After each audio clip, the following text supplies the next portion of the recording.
हाँ हम चल रहे थे कौन से चैप्टर में? मेंस्ट्रुएशन।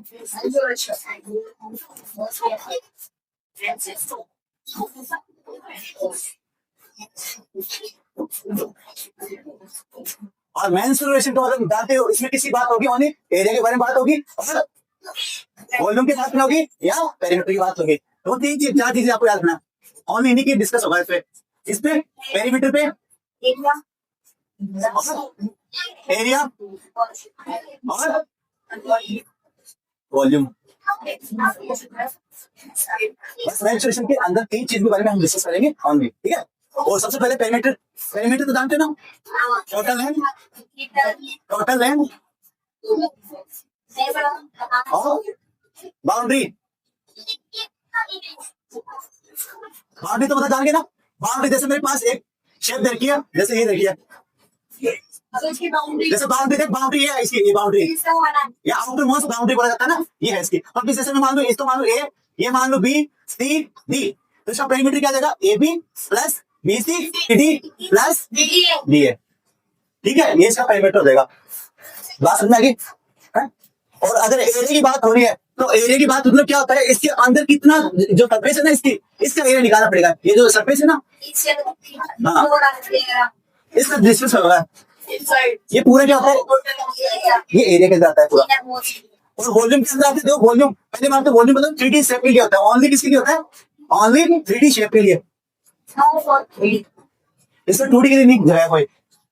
जैसे मेरे पास एक बोतल है, बोतल में पानी कितना आ सकता है वो वॉल्यूम के अंदर आएगा। जैसे मेरे पास ये कमरा है, इस कमरे में कितने लोग आ सकते हैं वो वॉल्यूम है ना, ठीक है।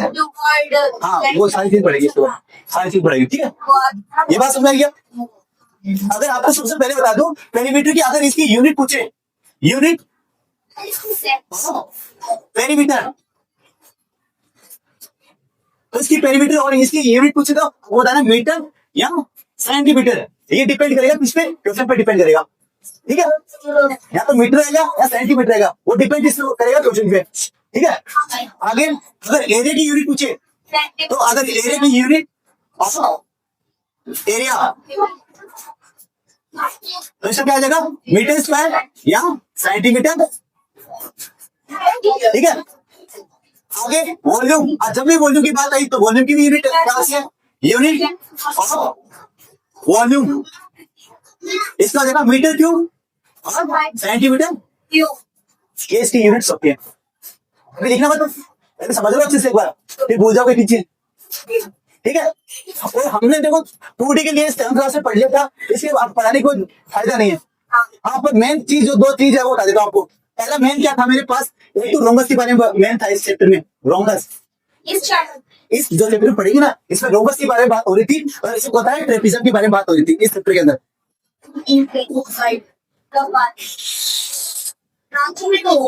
ठीक है।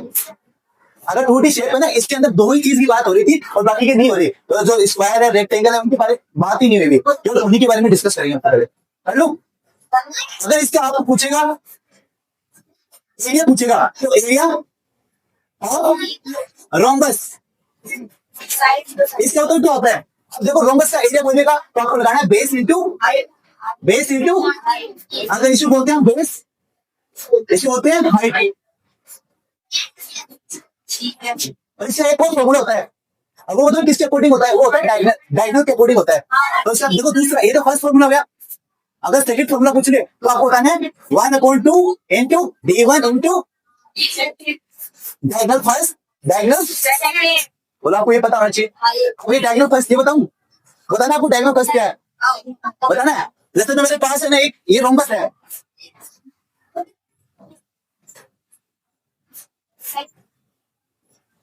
ठीक है, ये रोम्बस है।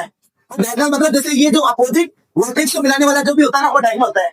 अगर मैं इसको d1 बनूंगा तो इसका d2 ये हो जाएगा, यहां से लेके यहां तक ये d2 हो जाएगा, ये डायगोनल होता है। अगर जब मैं नाम देता हूं a b c d, तो इसमें bd और ये c ac, ये दो डायगोनल इसमें,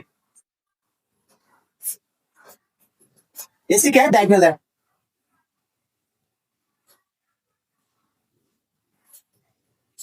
बोलो और कुछ बताना है इसके बारे में? मैं मेन चीज बता रहा हूँ, समझ आएगा।